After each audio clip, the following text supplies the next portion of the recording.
Esses são os 6 relatos reais de terror que vão te fazer perder o sono. A voz no quarto ao lado. Durante o inverno de 2011, uma jovem universitária chamada Clara decidiu passar o recesso sozinha em seu apartamento estudantil. Seus pais haviam viajado para visitar familiares no interior e ela preferia aproveitar o tempo livre para adiantar projetos da faculdade. Morava em um prédio antigo, construído na década de 60, com paredes finas e encanamentos barulhentos. O lugar tinha sua dose de desconforto, mas Clara já estava acostumada. Na primeira noite sozinha, algo lhe chamou a atenção. Eram quase 2 da manhã, quando ela desligou o computador e se preparou para dormir. O silêncio reinava no apartamento, mas enquanto ela apagava a luz, ouviu claramente o som de uma voz baixa, no quarto ao lado. O problema é que não havia ninguém ali. O quarto vizinho estava vazio há semanas. O morador havia se mudado, repentinamente, e o apartamento estava para alugar. Clara ficou paralisada, tentando entender o que estava ouvindo. A voz era fraca, como um sussurro contínuo. Não parecia estar conversando. Era mais como um lamento, uma frase repetida que ela não conseguia decifrar totalmente. Algo como: "Me ajuda, me ajuda." Achando que podia estar imaginando coisas, ela deitou-se e forçou-se a dormir. Mas na noite seguinte, a mesma coisa aconteceu, à mesma hora. Dessa vez ela se levantou, pegou o celular e foi até a parede de onde o som vinha. Encostou o ouvido e teve certeza alguém estava ali. A voz era desesperada e agora parecia chorosa, gélida. Ela gravou um trecho com o celular, mas ao ouvir o áudio não havia som algum. Nada. Só silêncio. A coisa começou a piorar no terceiro dia. As luzes do corredor piscavam por volta das 3 da manhã. Clara acordava com a sensação de estar sendo observada, mesmo com todas as janelas trancadas. O ar do apartamento estava pesado e um cheiro estranho, algo como mofo e ferro, tomava conta do ambiente. Certa madrugada, ao sair do quarto com uma lanterna, ela viu algo impossível. Marcas de mãos pequenas na parede do corredor, como se alguém ou alguma coisa tivesse se apoiado ali com força. Eram muitas, umas sobre as outras. No dia seguinte, Clara ligou para a imobiliária e perguntou sobre o antigo morador do apartamento ao lado. A atendente hesitou e depois, quase sussurrando, disse: "A senhorita não sabia. O último inquilino era um senhor solitário. Ele faleceu ali dentro. Demoraram dias para encontrar o corpo. Ele deixou um bilhete dizendo que estava preso, que implorava ajuda, mas ninguém o ouviu." O sangue de Clara gelou. Ela não passou mais nenhuma noite naquele apartamento. Anos depois, em um fórum online sobre experiências paranormais, uma usuária descreveu algo parecido. Era uma moça de outra cidade que havia alugado o mesmo imóvel e ouvia uma voz pedindo ajuda, vinda do quarto ao lado. Dizem que o homem que morreu ali ainda tenta se comunicar e talvez, só talvez, você o ouça se prestar bastante atenção. Quando tudo estiver em silêncio, a cabana sem número. Em 2004, um jovem mochileiro chamado Marcelo decidiu fazer uma trilha sozinho na região de São Tomé das Letras, Minas Gerais. Era um amante da natureza e gostava de acampar em locais isolados, longe de tudo e de todos. Carregava consigo uma barraca leve, lanterna, algumas comidas enlatadas e um diário de anotações. Marcelo seguiu trilhas menos conhecidas, guiado apenas por um velho mapa impresso que mostrava caminhos e pontos históricos da região. No terceiro dia de caminhada, uma tempestade inesperada o forçou a buscar abrigo. Já escurecia e ele estava longe de qualquer cidade. Foi então que, entre as árvores retorcidas da mata, Marcelo viu uma cabana, pequena, de madeira gasta, mas aparentemente sólida. O mais estranho era que não havia trilha levando até ela. Era como se tivesse sido escondida ali de propósito. Curiosamente, ela não tinha número na porta. Apenas uma placa antiga e corroída por ferrugem. Ilegível. Sem muitas opções, ele bateu. Nada. Empurrou a porta. Estava destrancada. Lá dentro, tudo era muito simples. Uma cama velha de madeira, uma cadeira, uma lareira com algumas brasas apagadas. Estava empoeirada, mas parecia que alguém havia estado ali recentemente. Havia algo no ar. Um silêncio denso, quase sufocante. Marcelo acendeu sua lanterna, comeu uma barra de cereal e decidiu passar a noite ali. Deitou-se no chão, ao lado da lareira, e tentou dormir. Algumas horas depois, acordou com um barulho vindo da parte de trás da cabana. Era como se alguém andasse em círculos do lado de fora, arrastando os pés na terra molhada. Ele congelou, ouviu 3 batidas secas na parede. Depois, mais 3, na lateral oposta.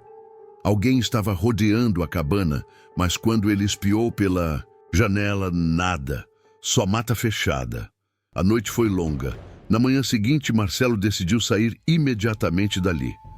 Mas ao abrir a porta, notou algo que o fez engasgar. Marcas de mãos nos vidros da janela do lado de dentro. Como se alguém tivesse passado a noite observando-o dormir. Ele saiu correndo sem olhar para trás, seguindo qualquer direção que o afastasse daquele lugar. Demorou horas até encontrar uma estrada rural, onde um senhor o encontrou e o levou até um vilarejo próximo.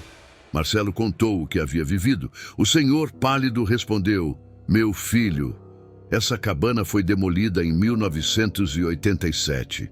Um andarilho morreu queimado lá dentro. Ele ficou preso quando a lareira explodiu por causa de uma fuga de gás. O corpo nunca foi retirado. Dizem que a alma dele ainda anda pela mata, tentando atrair outros viajantes para o mesmo destino."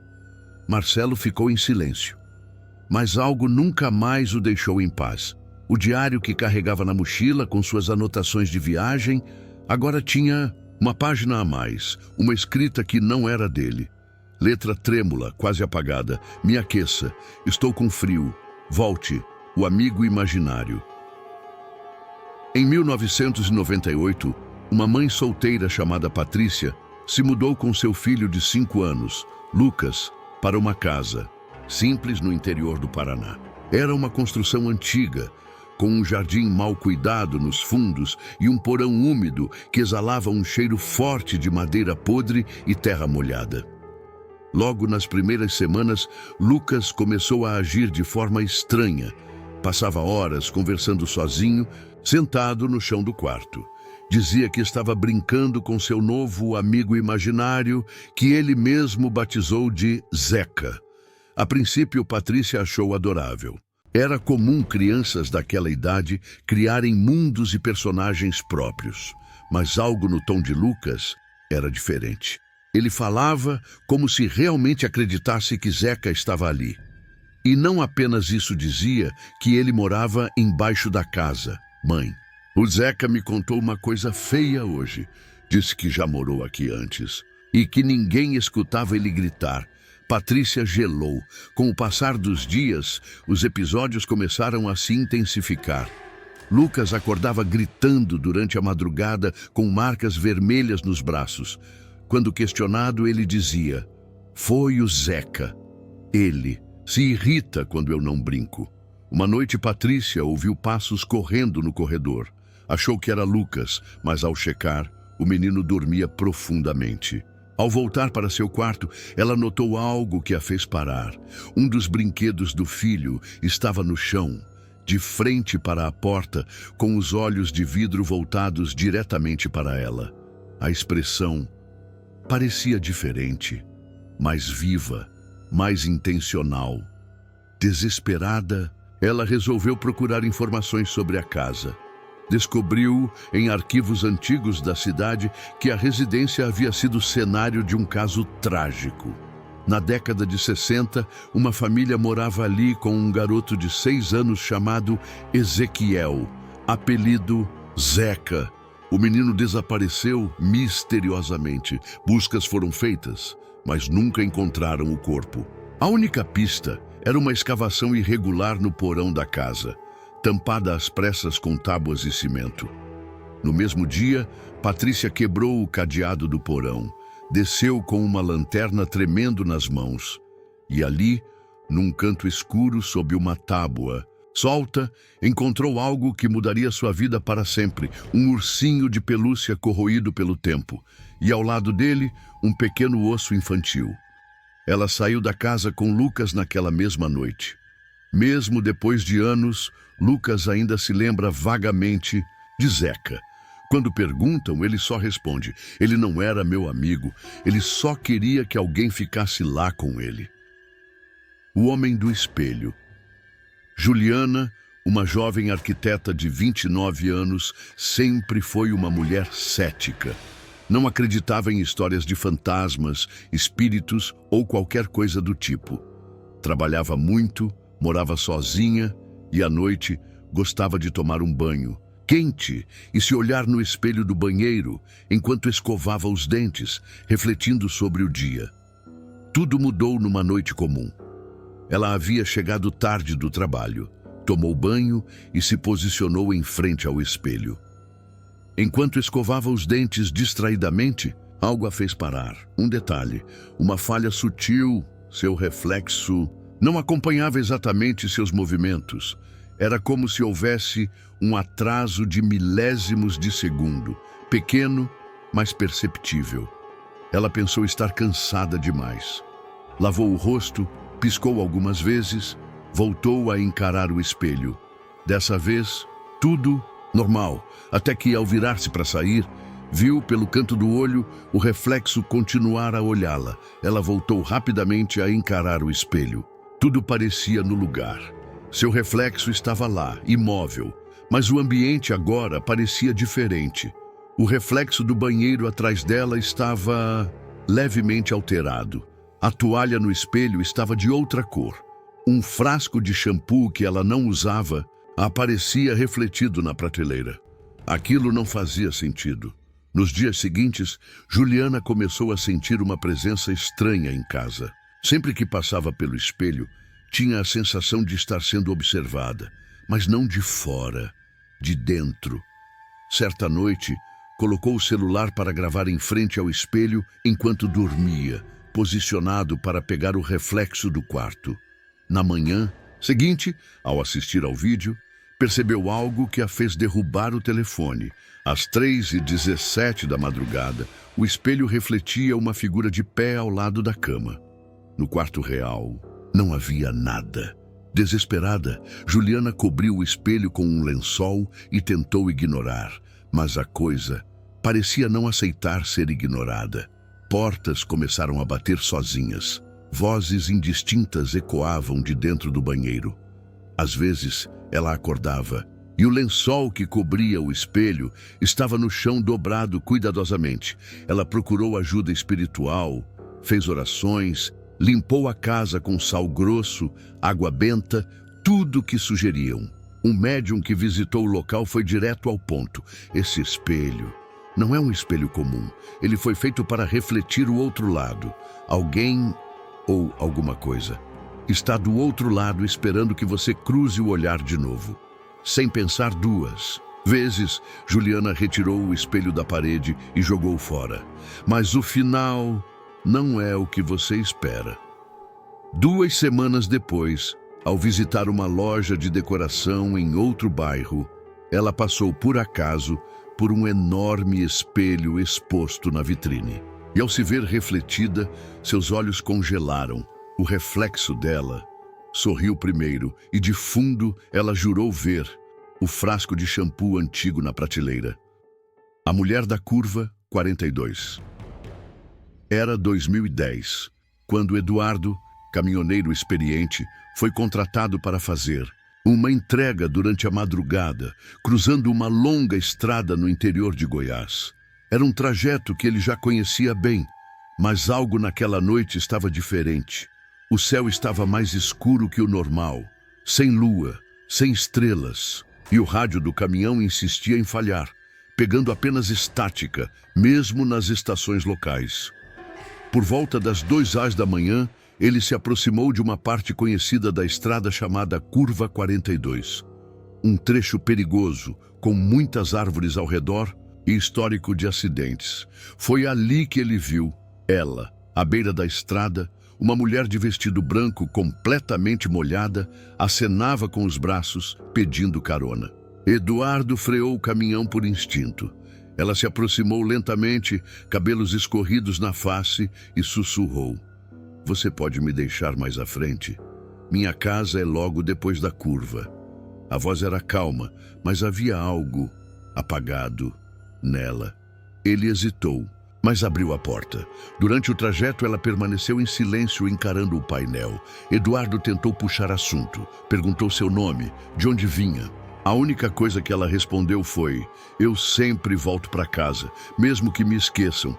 Quando ele olhou pelo retrovisor, ela havia sumido. Assustado, Eduardo parou o caminhão e desceu, procurando ao redor, mas não havia nenhum sinal de que alguém havia estado ali. O assento do passageiro, porém, estava encharcado. Ele continuou a viagem, abalado, e decidiu parar no primeiro posto de gasolina que encontrasse. Lá, contou a história a um frentista que apenas respirou fundo e disse: "Você viu a mulher da curva 42? Ela morreu ali há mais de 20 anos. Um acidente de carro. Ninguém a encontrou por dias, e quando encontraram, o corpo estava exatamente onde ela te pediu carona. Dizem que o espírito dela aparece nas madrugadas, tentando chegar em casa. Mas ninguém nunca a leva até o fim." Eduardo tentou esquecer, mas nos dias seguintes, algo começou a assombrá-lo. Toda noite, às 2 da manhã, ele acordava com o som de uma batida seca na porta do caminhão, mesmo quando estava estacionado na garagem de casa, e uma marca de mão molhada aparecia no vidro da janela do lado do passageiro. Ele parou de dirigir por um tempo, mas, dizem, em algumas madrugadas, caminhoneiros ainda relatam ver uma mulher de vestido branco pedindo carona naquela mesma curva, sempre com a mesma frase: "Me deixa um pouco mais à frente. Minha casa é logo depois da curva, o tabuleiro no sótão." Em 2007, um grupo de 4 adolescentes, Carolina, Renan, Murilo e Thaís, decidiu passar o fim de semana na casa da avó de Carolina, uma chácara antiga e isolada, em Itatiba, interior de São Paulo. Era uma construção de mais de 80 anos, com móveis pesados, piso de madeira rangente e um sótão que vivia trancado. Na primeira noite, vasculhando a casa, os amigos encontraram a chave do sótão escondida atrás de um quadro. A curiosidade foi mais forte. Subiram com lanternas, tossindo por causa da poeira, e se depararam com baús antigos, brinquedos quebrados e um espelho embaçado encostado na parede. Mas o que mais chamou a atenção deles foi uma caixa de madeira escura, com inscrições estranhas em baixo relevo. Dentro havia um tabuleiro ou ouija artesanal feito à mão. Thaís hesitou, mas os outros, rindo, insistiram em brincar. Afinal, era só um jogo. A vela foi acesa. O copo foi colocado no centro do tabuleiro. Eles fizeram a pergunta clássica: "Tem alguém aqui com a gente?" O copo não se moveu de imediato, mas segundos depois, deslizou lentamente até o sim. Risos. Nervosos, eles continuaram: "Qual é o seu nome?" O copo foi formando letras, lentamente. I, M, I, L, I, A, O. Silêncio tomou conta da sala. Carolina arregalou os olhos. "Gente, minha bisavó se chamava Emília. Ela morava nessa casa. Morreu no quarto aqui embaixo, sozinha." Naquele momento, o copo se moveu sozinho até a palavra olá. Eles deixaram o tabuleiro de lado e correram para o andar de baixo. Mas a partir dali, algo mudou. As luzes começaram a piscar. Sons de passos podiam ser ouvidos no andar de cima, mesmo com o sótão trancado.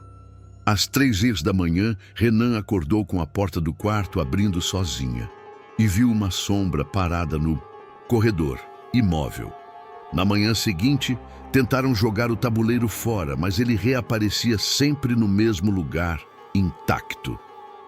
Carolina decidiu contar à avó, que apenas suspirou e disse: "Eu mandei esse tabuleiro ser enterrado com sua bisavó. Ela dizia que era a única coisa que mantinha ele longe." "Ele quem?" perguntou Carolina. A avó respondeu com um sussurro, o que ela chamou na primeira vez que usou. Nunca foi a Emília que respondeu. Era outra coisa, que usava o nome dela. Eles queimaram o tabuleiro naquela noite, em um barril no quintal. As chamas ficaram verdes por alguns segundos antes de apagar sozinhas, e por um instante todos juram ter ouvido uma risada, vinda do sótão. Desde então, a porta daquele lugar nunca mais se manteve trancada, e às vezes, durante a madrugada, o espelho encostado lá em cima se embaça sozinho.